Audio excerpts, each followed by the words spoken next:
ride it all the way up to, at least this high of the. Didn't want to stay in this trade and I got out early.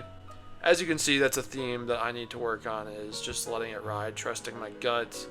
Because this was a great trade and I just missed out because I was fearful. Is I have to be patient. You can't trade this crap. Here's a key level and we pushed up off of it. The key levels, that's where the institutions trade, and we just want to ride whatever the institutions do. So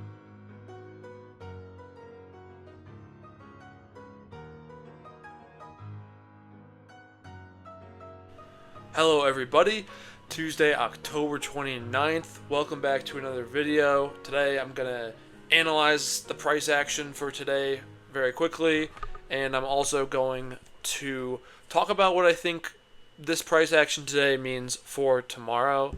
So I'm going to adjust my levels, do some analysis, make some predictions. Today I started off that this is the best trade of the day. This gap close move to the upside. We open down, we push down, we pause, and just because of yesterday's crazy tilt, I don't think I was just nervous. I was fearful, and I got out way too early. This was a great trade to get long and ride it all the way up to, at least this high of this previous bar. But, it had a room to run up 20 points higher than this bar. And this bar still would be a 10-point win if you got in where I did. So this was the best trade of the day, the gap close. Why was that a good trade? Well, we've been consolidating, and it just the market likes to be at equilibrium. Markets are efficient. It makes sense that gap would close. 50% of gaps close within 24 hours. Above 70% of gaps close within 72 hours. With how tight this range was, it makes sense that that's going to act as like a magnet or a vacuum. This empty space would be a vacuum. So this was a great long. Once we got into the range, I don't think there's very many good trades here. I got fooled. I thought this range was going to act as a resistance. I saw that we had some consolidation near the bottom, so I got short off of this. It looks, by my sell order, it does appear that it didn't break below, but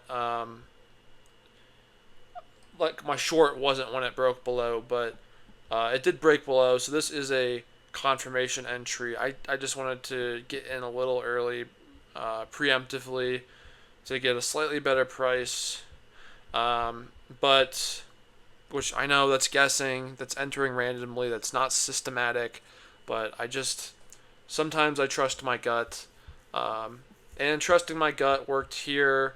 It worked here, though I could have captured much more of this push down. It worked here, though I decided I didn't want to stay in this trade and I got out early.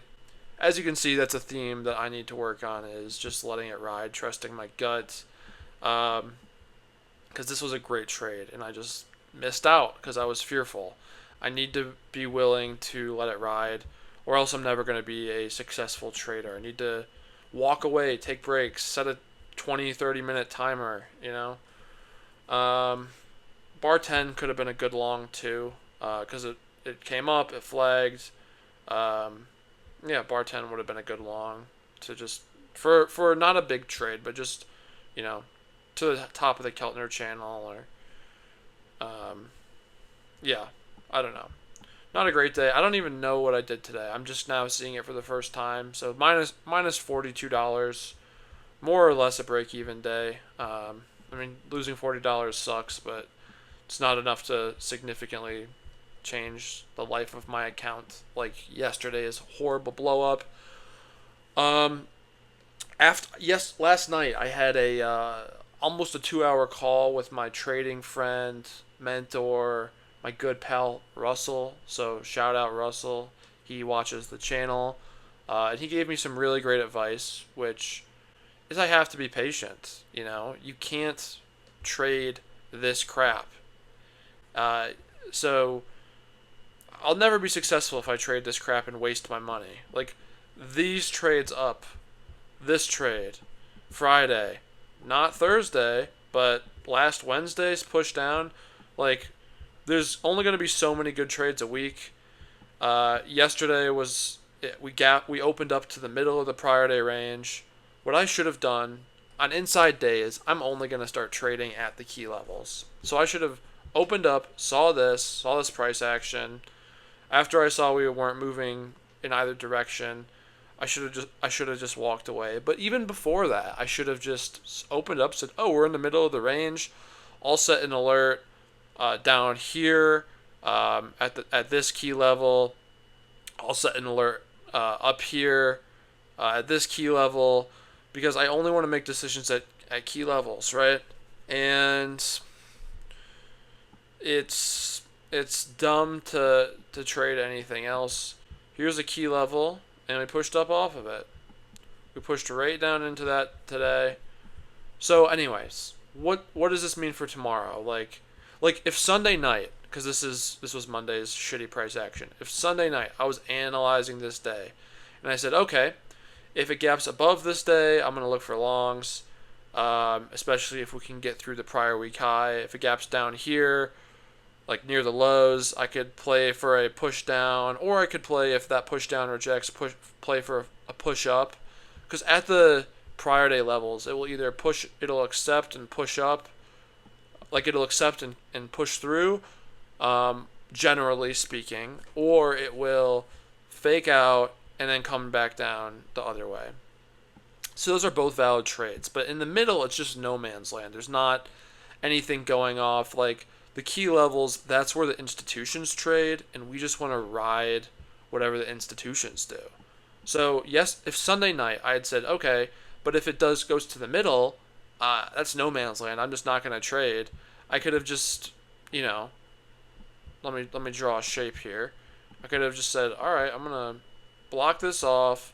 I'll set an alert here, and I won't look at the markets till my alerts hit.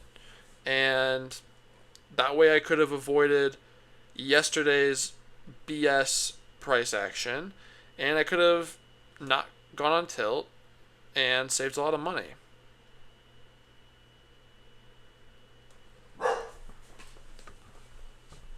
Hey, chill.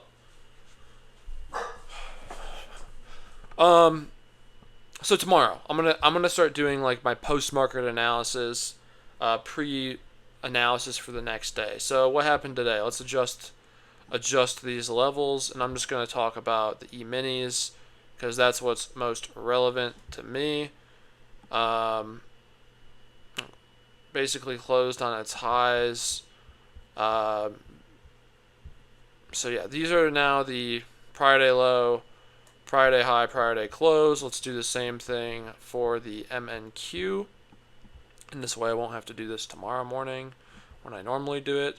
Oh, oops, that was prior week high. Wasn't it? Yeah, the darker lines are the prior week high.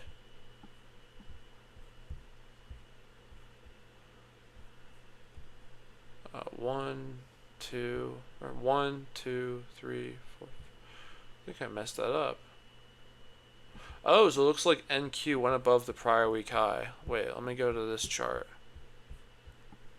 So this was Monday, this was today. So 1, 2, 3, 4, 5.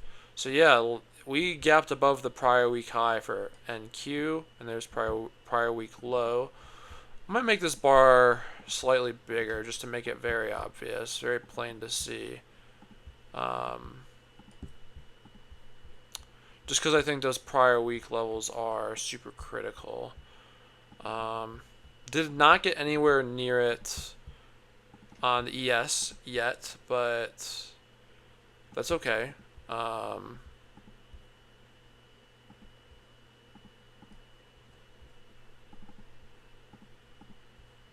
gonna make it a light gray color. Hold up. Sorry, you guys. This is a waste of your time changing the colors. I could do this later, but anyway. All right, it's done. So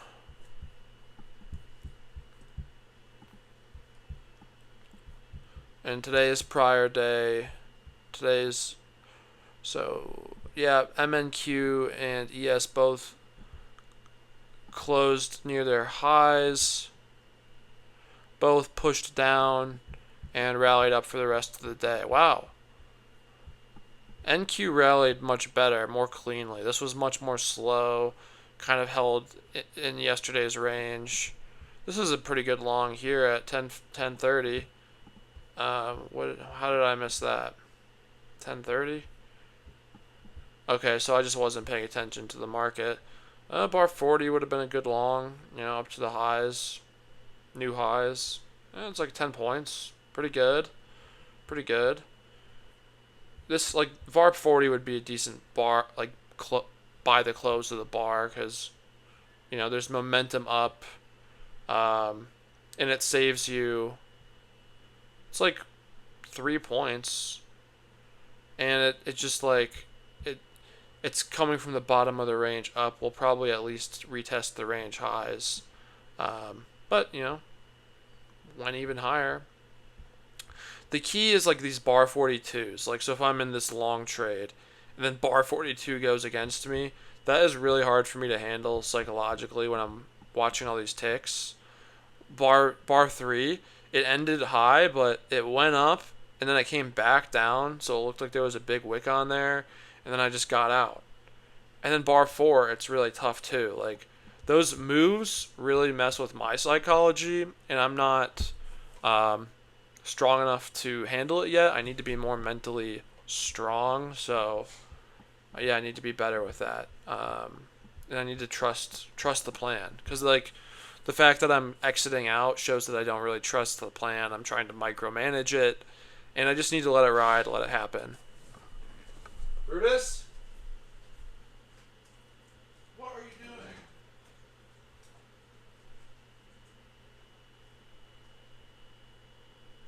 Oh, what the fuck?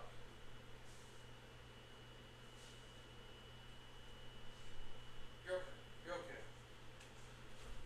Okay, I gotta wrap this review up. My dog just had an accident. He barfed. My poor dog. He had such a, like, sad face. Poor guy. So I'm gonna wrap this review up really quick. What do I think is gonna happen tomorrow?